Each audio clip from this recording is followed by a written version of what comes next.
So yesterday, Gene and I went and saw the movie Lion.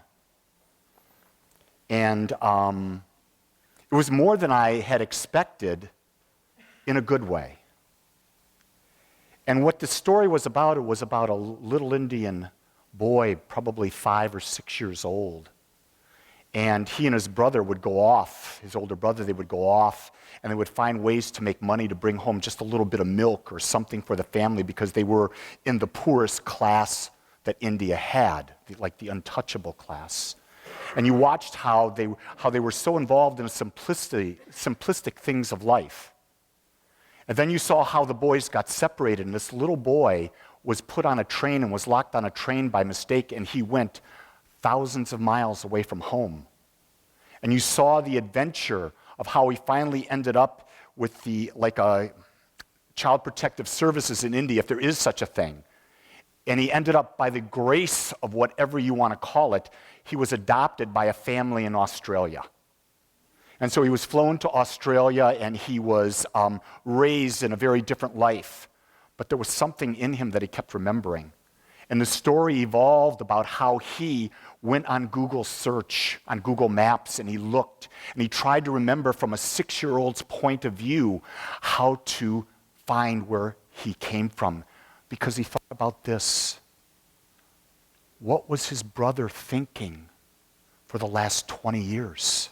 Because his brother had left him for a moment and he disappeared. What was his mother thinking for the last 20 years? What must have been going on in their hearts? And think about what that brother, that older brother, must have had, the resentment that must have filled his very being. Had I not gone away, what could have happened? My brother would still be here. And what about the mother who had to leave her children alone so she can go make money so they could just exist? Think about the torment that must have been going on every moment of every day of their lives. And so I came to the idea that there is a destructive power in resentment. And that resentment is not just in examples like that, it's about in every aspect of everyone's life and everything that we do. So today I want to explore, what is resentment? Because it's something that if you think about resentment, it's got a hold of you. I don't care who you are, but there are things right now in your life that you resent, either about yourself or about others. And so I thought we would take a few moments today to explore it, because if we can shine the light on something, it no longer represents the darkness, and when there's no longer darkness, we can heal of it. Okay? So when we look at it, resentment is a mental state centered on the belief that we have been unfairly treated. Now, when you look at that, remember a couple key words there. It's a mental state, so it's in our minds. It's based off of what? A belief, and a belief is nothing but a pattern of thought. And it's about that we've been unfairly treated, and if we believe we've been unfairly treated, are we not then considering ourselves a victim? So keep those three aspects in your mind as we continue to go forward. It's a matter of perspective, and it's a matter of perspective based on who's viewing the situation. Because remember, I can look at a situation, I'll be coming at it from my point of view. Jean, my wife, can be looking at a situation, and she will be coming from her point of view. You can be looking at the same situation, and you will have a completely different perspective of it. Is that not right? So it will be that way. You know, it's amazing how right now, about 100 people, you're all hearing something completely different. You're hearing something completely different because you're all coming from a different background. You're coming from a different experience. You're coming from a different core of beliefs. So when I come out of here and people says, wow, that really touched me, I have no idea how it touched them. I have no idea whose button I could have pressed and who I supported, because everyone comes from a unique and different way. That's why the idea that we see so prevalent today is the world is being broken down, or we've been led to believe that the world is being broken down into groups. We've got white males, we've got white females. We've got African males, we've got African American females. We've got Chinese, Asian males, Asian females. We have got people that are bisexual, we got people that are homosexual, we got people that are gay, we got people that are transgendered, we got people that are Christians, we got people that are Muslims. We've got all these groups broken down.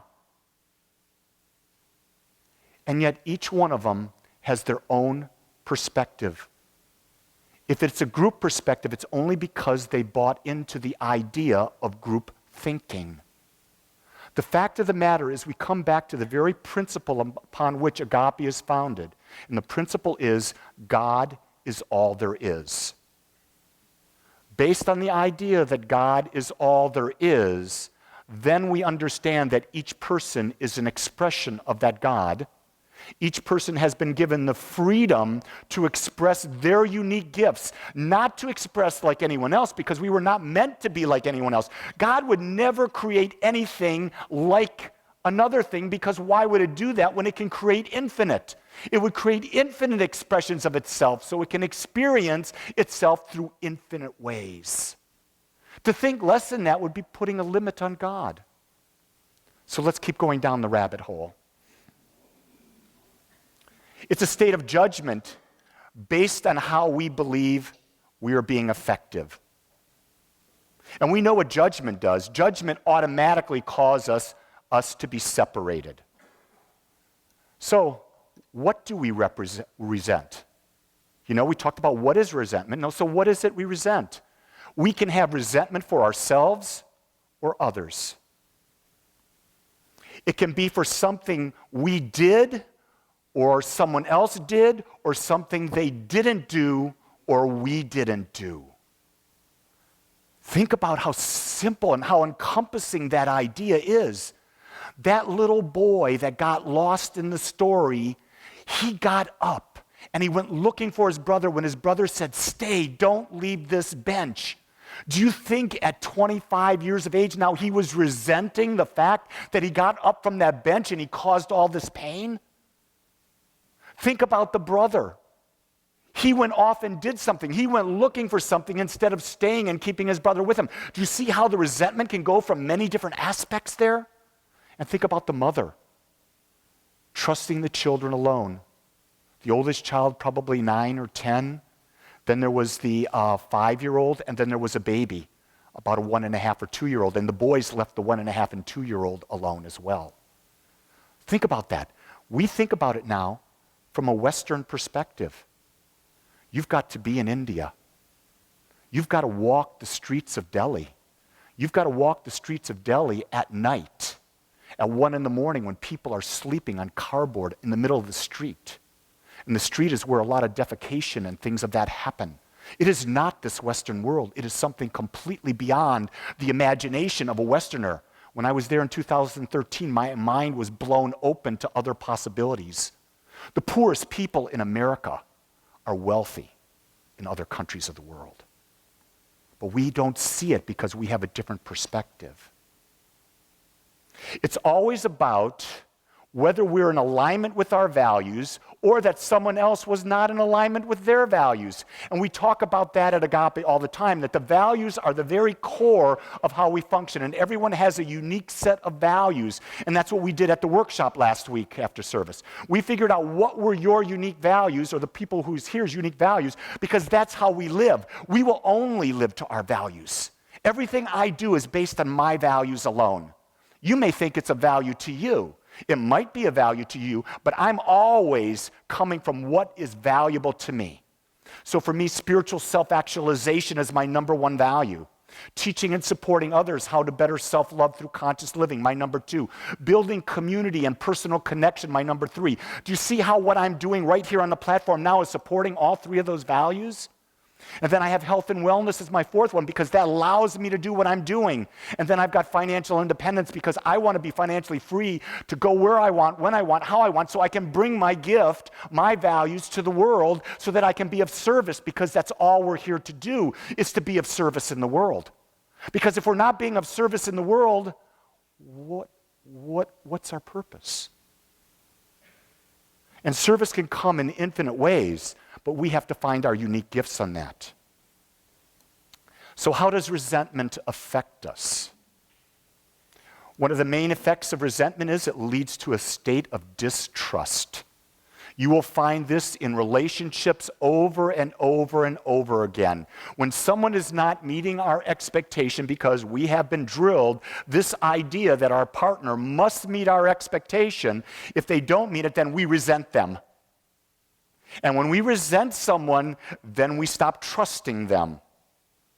And when we stop trusting them, is the relationship on firm ground? No, the relationship goes on really shaky ground. In fact, it's not on a firm foundation in any way, shape, or form, because true relationships are based on, first, a trust in oneself, and then when we are authentic with ourselves, our partner can always trust that we will be authentically ourselves. It's not that Jean believes I'll be authentically loyal to her. That's not it. She believes I will always be me, always be Lee. So if I'm always Lee, she knows who she's dealing with because she knows my values. Here's what it also does. Resentment leads us to a feeling of being powerless. Think about this. When you become resentful, you now are a victim.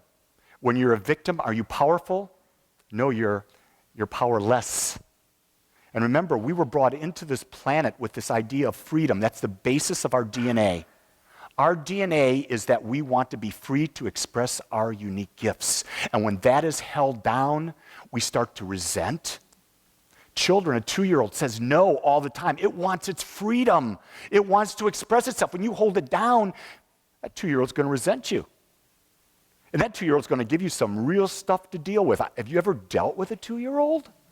God, I can remember. I can see it all the time. They know how to get your attention. And I want to tell you, I know a lot of adults who are 2-year-olds.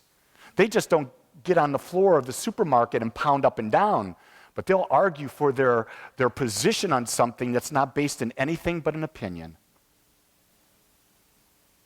We can only trust someone to live according to what they feel will fulfill their highest values. When we can understand this statement alone, we become empowered. It's a really, really powerful statement that people will not live to what you want in a relationship. They will live to what they value most. Distrust leaves us feeling alone and powerless. And think about that. How would that make you feel? Totally empty. Could that be the reason there's so much anxiety in the world, so much stress in the world?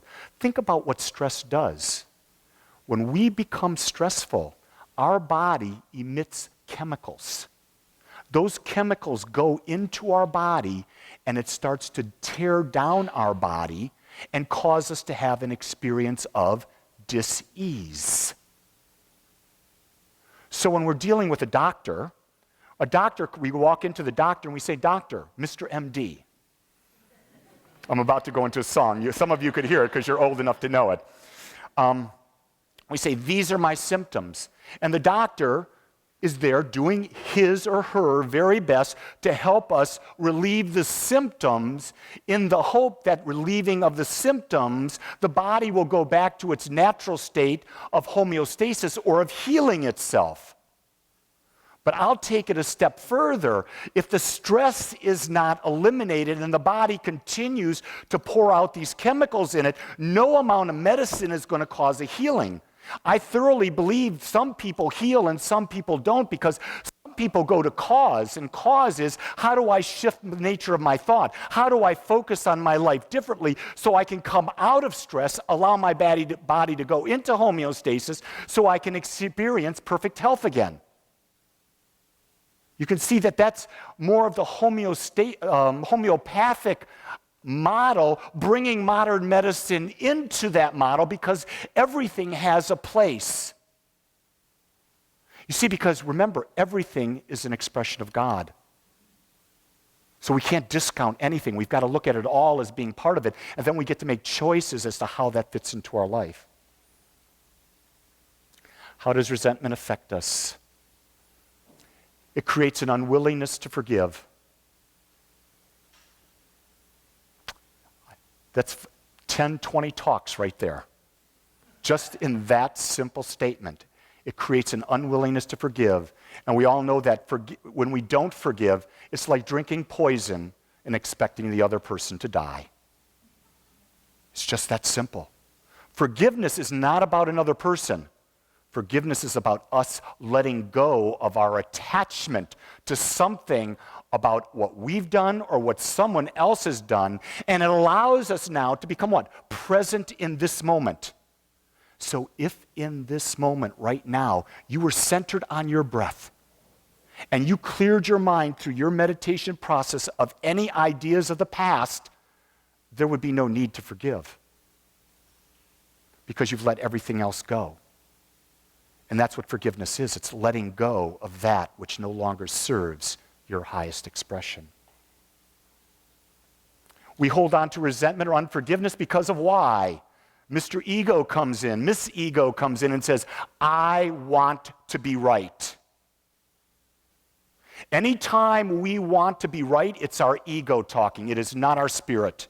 Because that which is all is always right. It understands that everything is basically an opinion. That's all it is, an opinion. And we get so attached to our opinions that we're willing to so step into them that it can cause us the greatest stress, destroy our bodies, destroy our relationships, destroy our lives. But God darn it, I'm dying, but I was right. Whoa. You know, one of the things as I do my relationship workshops, I talk about this all the time. Would you rather be happy or would you rather be right? Many times my beloved will say something, and I pause, and I choose happiness.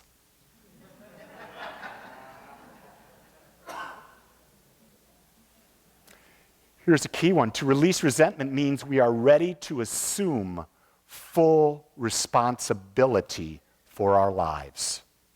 Think about this. Let's go back. God created everything. You are a creation of God. Your mind and God's mind are the same mind because there's only one mind. We're thinking into an infinite mind all the time, right? So the infinite power of the infinite mind is available to us, and how we use that power, we get to create our experience. Not all that happens to us, but we get to create our experience of what happens to us. I'll go back to when I was in India. And we got caught. I was there on a 21-day silent meditation retreat. We were in the ashram in the Himalayas. The worst flooding in 100 years happened. 100,000 people were left homeless. 6,000 people died. Our ashram was watching from where we stand. We were watching homes fall 50 feet from the top of the river into the thing, watching people's lives just go down. We were trapped.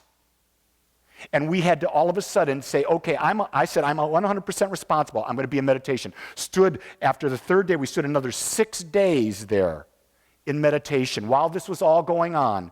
And then someone said the monsoons are going to start in a day. That's when I came out back into Lee not in the oneness, but Lee in the ego Lee, the preservative Lee. And I said to my friend Naranjan, I said, it's time for us to leave. And he said, I agree.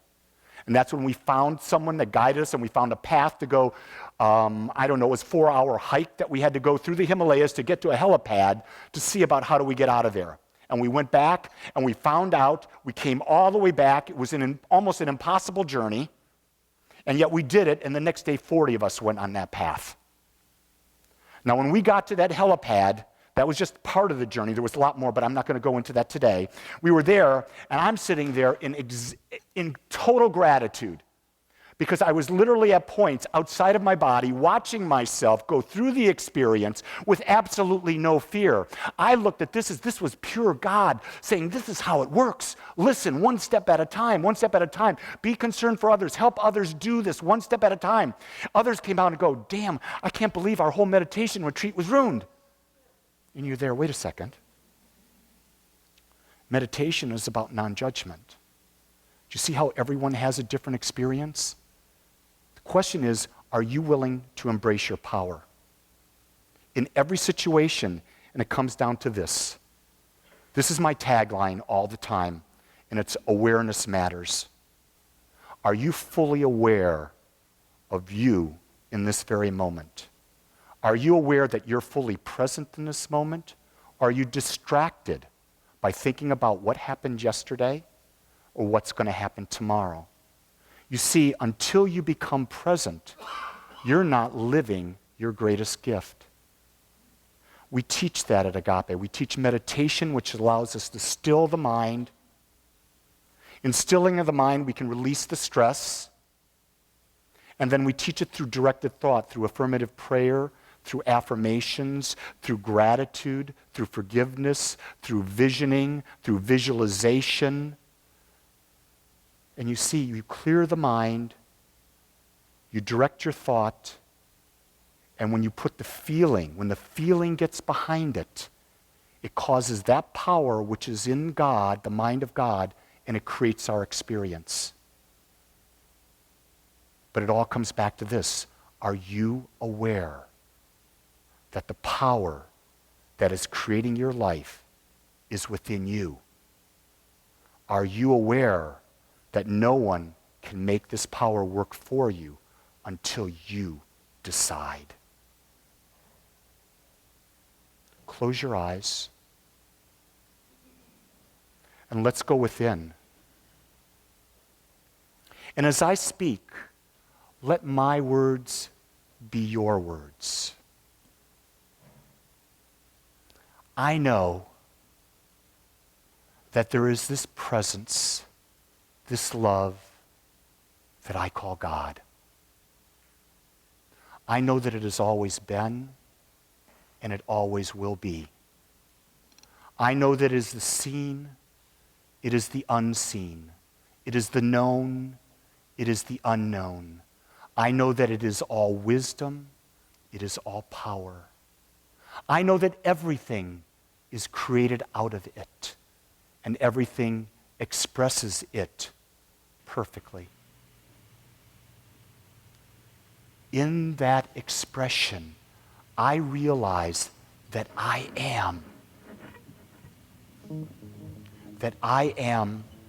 a whole and perfect expression of love. As I am an expression of love, I know that each person here is an expression of love. I know that each person listening to this right now is whole and perfect. I know because God is peace, we are all peace. As God is joy, we are all joy. As God is wise, we are all wise. As God is abundant, we are all abundant.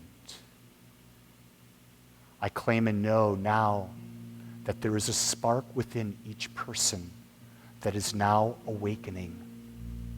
Awakening to the idea that the infinite power and presence has been waiting for them to use now. Not in the future, but now, with no resentment, now. With no unforgiveness, but now. Right now, the very moment where God can only exist in the now, I come alive. And I see each of you is alive right now. Perfect. Beyond anything that we can imagine. And my heart fills with gratitude. Because with gratitude, I simply give thanks for the knowing, that knowing within me that understands who I am, who we are, and that there is a divine presence that is always with us. We are never alone. We are one, in it, as it, through it, individualized, but yet one. And so I bless it. I bless it now and I call it good, and for that I am grateful. And in one voice we affirm it and we say, and so it is. I want to thank you for joining us today. I'm so grateful that you took your time to watch or listen to this message. If you found this message beneficial, I would ask that you go to our website, agapecsl.com. Once there, click on the donate button and experience the joy of conscious and purposeful giving. Or if you would like, text your gift by simply dialing 972-532-6976. It is through your gifts that we are able to bring this message to you in the world.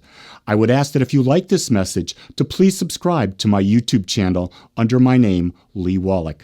Again, I want to thank you for joining me in the Agape community as we learn how to better self-love through conscious living.